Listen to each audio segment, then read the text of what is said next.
Now let us talk a bit about where to position and how to push the top lane or not to push, and when to freeze in a normal game scenario. So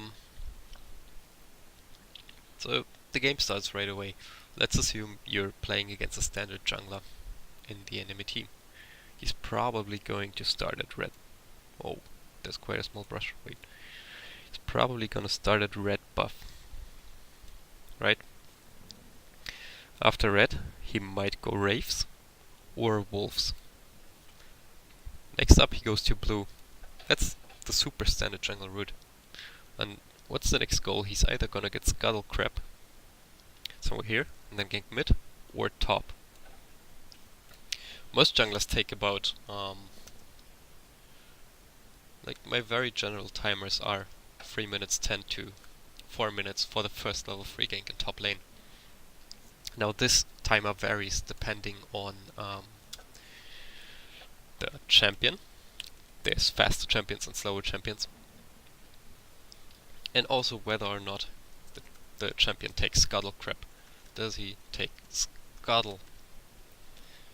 But you can be assured that a gank will happen, especially with champions like Lee Sin and shit like that, who are very strong early gankers. So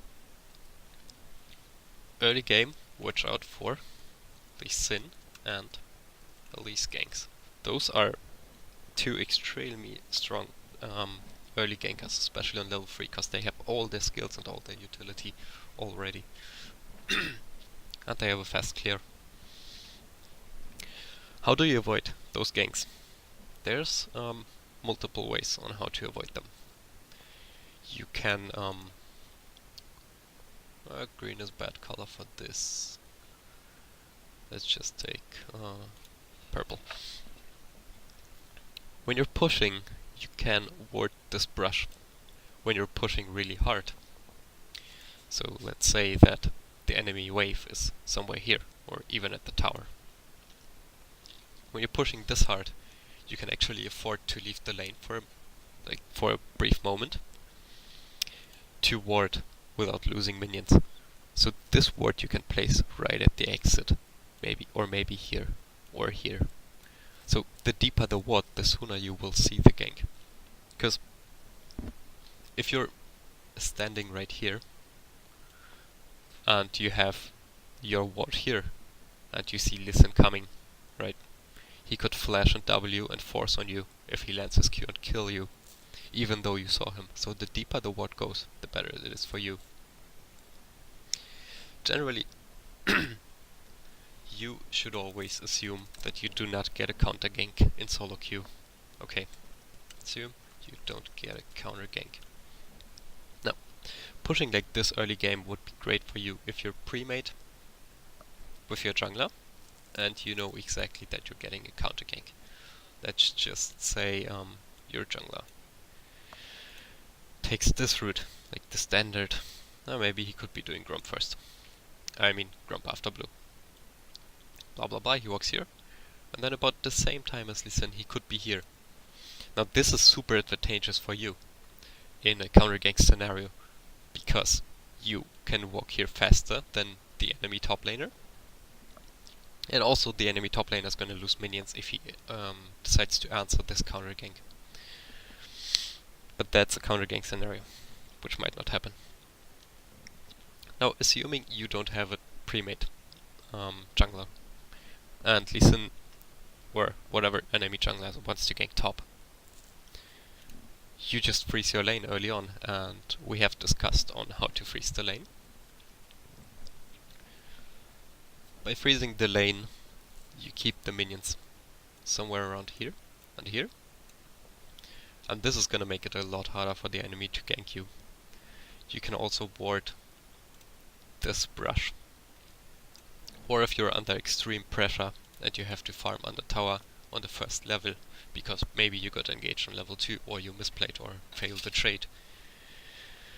Don't walk out too far. If you walk out here toward this bush early while you're under extreme pressure, you will first lose minions and XP because of the tower, it's killing them, and the enemy top laner might come and fuck you up here.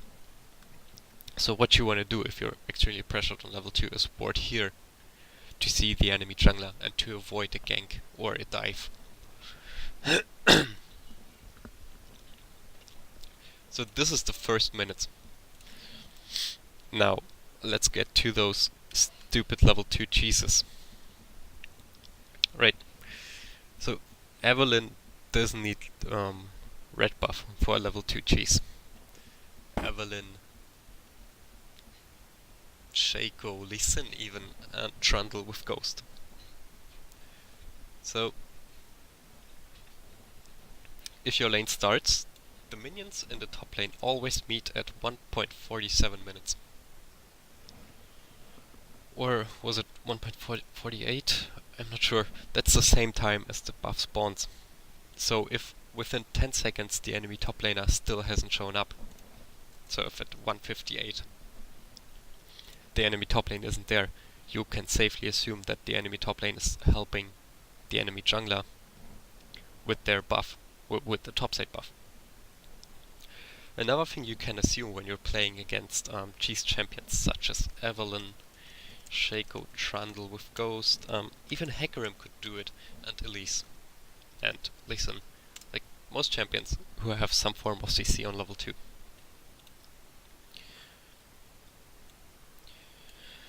You can expect them to maybe follow their top laner all this way up.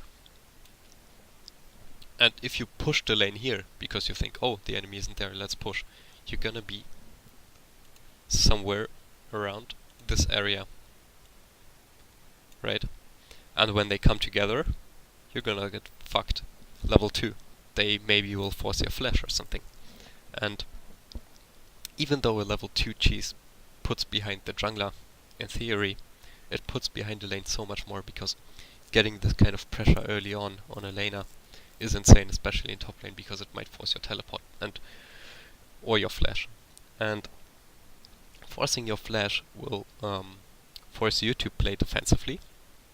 Forcing your teleport will take away pressure for a few minutes, and it will also enable another gank, because they will know you don't have teleport, they don't have to kill you, they just have to get you low to fuck you up.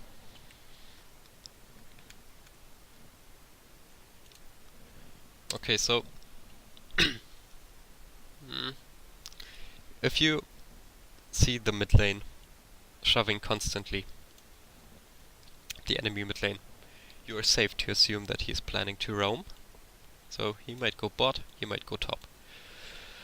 A route that mid laners like to take is also this one. In order to avoid ganks from roaming mid laners, warding this bush, like this is the most insane ward you can put against roaming mid laners, is putting it right here in this bush. If you put it on the very outer edge of the bush, you will see the mid laner always come. You can also put it here. Or of course you could kill Scuttler, but warding this bush is putting a pink in there is insane, like he said. Because if he walks like this, you're gonna see him. If he walks kinda strangely like this, you're gonna see him. The only way you won't see him is if he walks like right next to the wall. And there's not many people in your elo who think about that. I mean, he could also walk this, like this, but then your mid laner's gonna see him and ping, hopefully, right? Okay. If you have a shoving mid laner in the enemy team, you don't want to shove your lane, because as soon as he gets out of vision, like when you're somewhere here, right? If you're farming here, and the enemy mid laner just shoved and now is out of vision, he puts extreme pressure on the map and on you. And it's gonna be hard for you to keep farming, keep harassing here, because you always have to assume that the mid laner might be on his way from some kind of place.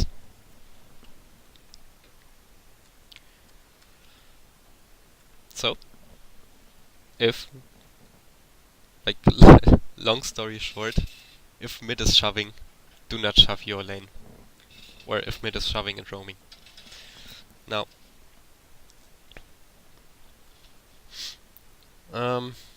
if you see the enemy jungler gank a lane, for example, if the enemy jungler is, let's say, jungle here, if he's ganking bot lane, pay attention to how long he is there. And when he's bot lane, you can obviously overextend and shove your lane. By doing so, you also deny your enemy top laner to teleport, and if he does teleport, he's gonna lose at least 2 waves.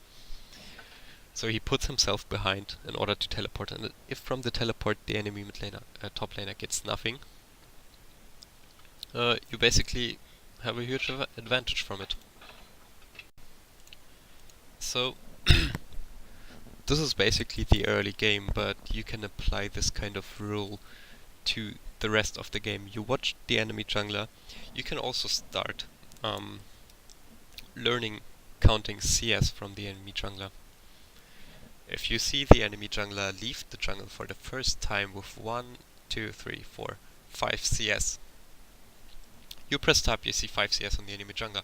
You are safe to assume that he took a standard route, which would be either blue, wolves red, or red, wolves blue. Count CS. Counting CS is super easy on the jungler, especially in the early and mid game stages. So if you keep an eye on how many last hits the enemy jungler has, you will always understand which camps have been cleared and which camps have been not cleared. If the enemy jungler, you see him for the first time with those 5 CS, right? So you can safely assume his Gromp is up, and his Wraiths are up, and his Krugs are up. So he hasn't done those yet. After the enemy jungler goes top, I'm just talking about how to predict enemy movement and enemy jungle, right? If he ganks top at level 3 and fails to gank maybe, you could assume that he's either going Scuttler if he hasn't done it yet, or he goes Gromp. After that he will recall. Or maybe gank mid, whatever. But that's super inefficient. Most of the time they don't do that. So he will recall. He will go to his Wraiths and his twins. Maybe he's gonna do Scuttler here, then gank bot or mid. Because he doesn't have anything to do topside right now after his first clear. Knowing that you've been ganked about a minute after the gank, you can tell your team, if the enemy jungler is Lee Sin is bot side now. Based on what you understand now. Because you understand he did Wraiths. Or he must be doing Wraiths because topside is empty. He must be doing twin golems.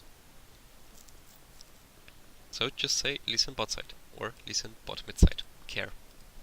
This small bit of information, just say it every game, because sometimes your teammates won't care, sometimes they will have you muted, and sometimes they won't, and sometimes you will be able, just by writing this simple message, to avoid a kill on the enemy. From my own experience, most of the time it is more advantageous to be freezing your lane and to have the minions on your side, and to play a bit more defensively. The reasoning for that is absolutely simple, because you give your team more openings for ganks, you give the enemy team less openings for ganks. The only time when it's really good to keep the minions maybe in the center or a bit further is when you know exactly that the enemy jungler isn't there and that the enemy top laner cannot farm on the tower. One of those champions, for example, is Shen. Also extreme roamers and champions with teleports built in. It's good against it's good to shove against those. For example, Pantheon, because he has permanent roam pressure basically when he even has teleport and his ult. It's good to push against him, because he's always gonna lose minions with every gank he does. So there's more pressure on him to get a kill. Same for Quinn. As well as there was another champion in my mind. It was Shen. Especially against Shen, shoving a Shen into his tower is like the most fun and the most humiliating thing you can do. Because you force him to constantly lose CS. Well, he still gets XP, but you also force him to stay near his lane. Because as soon as he teleports, you can attack his tower and maybe get top lane. You apply so much pressure on Shen. But this is extremely matchup specific. In general, stick to freezing the lane, play safe, Do not try to get solo kills, do not try to make plays. Because trying to get a solo kill usually fails when it comes to mechanical errors. And smaller mistakes. Maybe you click a minion on accident, or you miss a skill, right? That always happens. So you are not punishing a mistake, you are forcing a mistake. You take a risk by trying to go in when you try to get solo kills.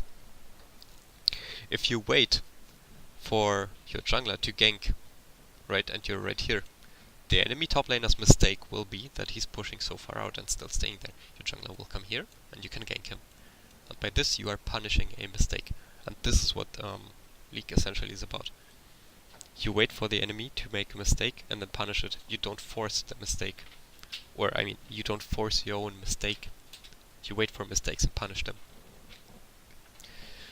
Now, this rule does not apply if you already have 3 kills and you're fat and you can 2v1 them, right? So don't take this as a general rule. Apply this kind of rule, this kind of knowledge you now have, accordingly to how your game is playing out. And that's about it.